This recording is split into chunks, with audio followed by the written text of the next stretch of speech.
I'm Carmine Gallo with Tom Golisano, an entrepreneur who turned a $3,000 investment and maxed out credit cards into a $44 billion company called Paychex, giant payroll processing company. Get this stat: 1 out of every 12 private sector employees in the United States gets their paychecks through the company that Tom founded. And Gallo Communications Group is one of your 700,000 customers. So thank you, Tom. Well, I hope we do a good job for it. You sure do. Your book, The Italian Kid Made It.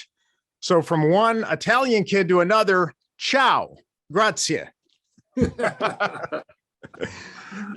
Tom, when did the Italian kid, born in Rochester, New York, to a macaroni salesman and a seamstress, know that he was destined to achieve the American dream on such a grand scale?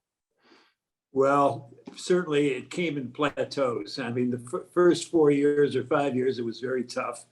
And I went 4 or 5 years without a payroll check. And that was tough to do with a wife and 2 kids. Fortunately, my wife did work and had a job, and that helped us a lot. And then started expanding through franchising and joint ventures around the country. And that was about a 5 or 6 year period where I did that. And we ended up with 10 partners and 6 franchisees. And all the people except one lived in Rochester, New York, and moved to another city and started a similar operation. We consolidated into one company at one point. Had a 5-year plan where we're going to expand the number of offices. We're going to expand the sales offices for a 3-year period. And then the next 2 years, we were going to focus on profitability. Yeah. And then with the end game, theoretically, we're either going to go public or we're going to sell the company. At the end of the 5-year period, we went public. That was in 1983. And of course, we've been operating as a public company ever since. When we went public, our market valuation was $65 million. And as you mentioned earlier today, it's about $44 billion. So it's been quite a ride. But it came in plateaus. I never sat down one day and said, I think I want to build a $44 billion company. It came in plateaus. My parents were born in Italy, and they came out to New York. Then they emigrated to California. That's where I was born. But my brother was born in Italy. So that's how closely tied I am to my Italian heritage and my Italian culture. So as a fellow Italian kid, I am curious, why put Italian kid in the title? What did that mean to you? What did that mean? It took some consideration, but I'll tell you the basis of the story. When I was 15 years old, I lived in a typical suburban neighborhood outside of Rochester, New York, and across the street diagonally was a car dealer who had always new cars in his driveway. He was a Chevrolet dealer. And one night I went out on a Friday night. I came home, seemed like a normal night to me, but it's Saturday morning, the police were at my door. And my father said, they want to talk to you outside. So we went outside and they said, somebody took the neighbor's car for a ride. And he said, well, I think the Italian kid did it. So consequently, fortunately, I had an ironclad alibi. I was at a friend's house. His mom and dad were there. They were there the whole time. So obviously I wasn't the person that took the car for a joyride. Yeah. But using that terminology, and it kind of stuck with me. And being growing up in the 50s as a teenager, being Italian wasn't exactly the easiest thing in the world. Yeah. You know all the words that were used and all the nuances that came. Oh, sure. When my parents came from Italy, they were subjected to that. Absolutely. I've heard the stories. So, so I thought when I had to come up with a title for the book, I thought the double meaning fitted very well. Exactly. And you have not only become obviously very financially well off, but you're a generous philanthropist. You've donated hundreds of millions of dollars to charities, notably to support children with autism and other disabilities. Unless I'm mistaken, aren't you one of the major donors to Special Olympics? Yes, I am. I've been a benefactor to the Special Olympics for a number of years now, and it's a fairly significant amount, and I'm very proud of it. I think they do an excellent job. Yeah. And my area of helping them is in the area of health. Many children with special needs or developmental disabilities never get the health care that they're entitled to. And we set up programs across the world, not just the United States, but across the world, and making sure those kids get the necessary diagnosis and work. Wow, that's amazing. It's amazing. Well, your book is so much more than an autobiography. It offers valuable lessons for entrepreneurs and business leaders in any field. And there's one chapter in particular that caught my attention. I think it's very important. This is what you look for in entrepreneurs, because you're an investor, obviously, and you're looking at startups, you're looking at potential, you're looking at market opportunities, but you ask yourself a series of questions about an entrepreneur to size them up. Well, I think this is very important for entrepreneurs to understand. Okay. What are people asking themselves about you when you're pitching yourself or you're presenting your ideas? So let's go through some of the questions that you ask yourself. Do I think this entrepreneur can do the job? Do I think they can do the job? Tom, what are you looking at? Track record? Mainly industry knowledge is very, very important. Too many entrepreneurs get involved in business enterprises that is out of their field and don't know that much about. So industry knowledge is very, very important. Second, obviously, do they have the passion and the determination? Because it's never easy. It never is easy.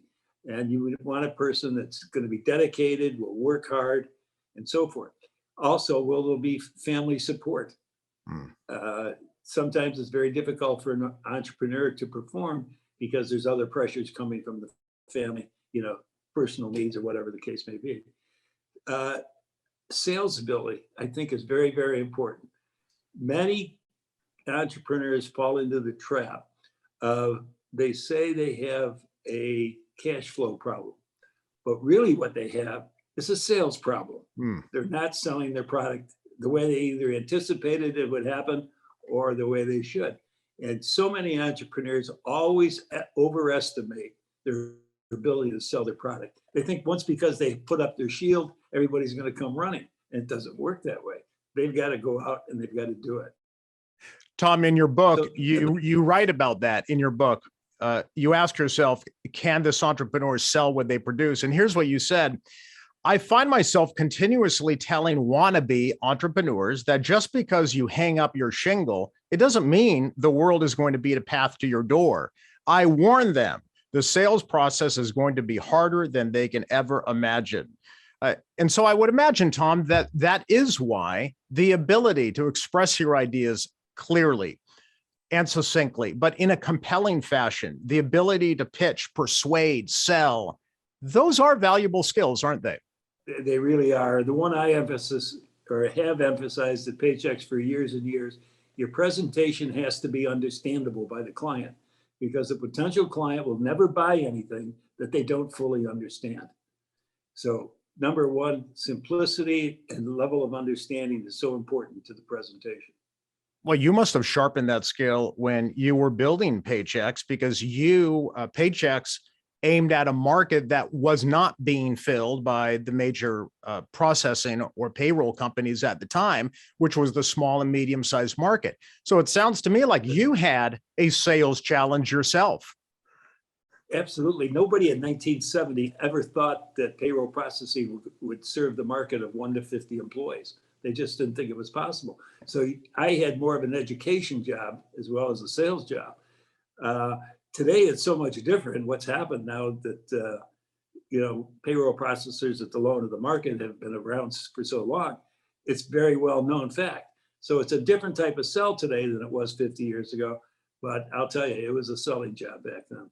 I'll bet. Speak to college graduates or aspiring leaders today, Tom. What role will communication skills, both written skills and public speaking, what role will those skills play in their career success? I think they're very, very important. For example, I emphasize to my grandchildren, I have 6 grandchildren, that they all take speech classes in high school, or at least in college. Tell me about it. Being able to communicate, being able to stand up in front of a group of people and talk to them logically and clearly is a very, very important skill they have as an entrepreneur. You'll never know when you're going to be talking to a group of investors or to a group of Wall Street analysts, all those types of levels of people that you're going to be encountering, particularly speaking to clients or potential clients. Getting back to, can they sell what they produce? It really does come down to selling. And I have found that some of the most extraordinary CEOs who I've had the opportunity to meet over the years, many of them who have what's called charisma, or they are people who are incredibly persuasive and inspiring when you speak to them. More often than not, they'll have sales in their background. Everyone needs to be able to sell in some way or another. I'm glad you addressed that in your book. That confidence comes from being in the selling process and being successful at it. The more successful you are as a salesperson, the higher level of your confidence is going to be, the easier it is to talk to people. Hey, Tom, this is really important. I'd like to bring this up real quickly. In your previous book, which I also read, I believe the title was Built, Not Born, right? Built, correct. Not Born. Well, this applies to public speaking, selling, persuasion, communication. And I'm sure this applies to your career as well. People can build this skill. It's an important writing, persuasion, presenting, public speaking. These are skills that are built, not born. You can build these skills. Absolutely correct, Carmine. And let me put it in my verbiage. People ask me, do you think I could be an entrepreneur, or should I be an entrepreneur? Well, I do not believe entrepreneurs are just born. Entrepreneurs, if today you have a skill set of an entrepreneur that's a 2, you could become a 5. And if you're a 5, you could become an 8. And if you're an 8, you could become a 9 or a 10. It takes obviously experience and building your skill sets over the years. But nobody should be discouraged because they don't think they're an entrepreneur.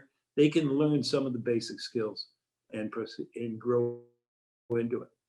Tom, I'd like to pick up on one thing that you mentioned earlier, and that is you look for an entrepreneur who has passion for their idea or the product or the market. Well, let me challenge you on that. I'm a big believer in passion. I wrote a book on how to present like Steve Jobs, and passion was everything to him. He wasn't selling computers. He was selling tools to unleash people's creativity. And no one had more passion than Steve Jobs. So I too look for passion.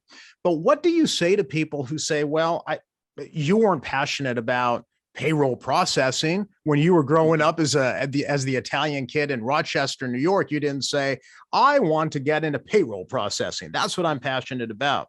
So how do you address that? What exactly does it mean to be passionate about something? You're exactly right.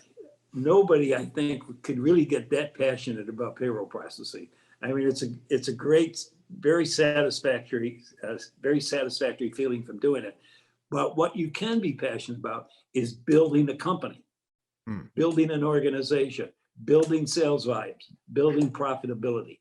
That's where your passion should lie, in those areas.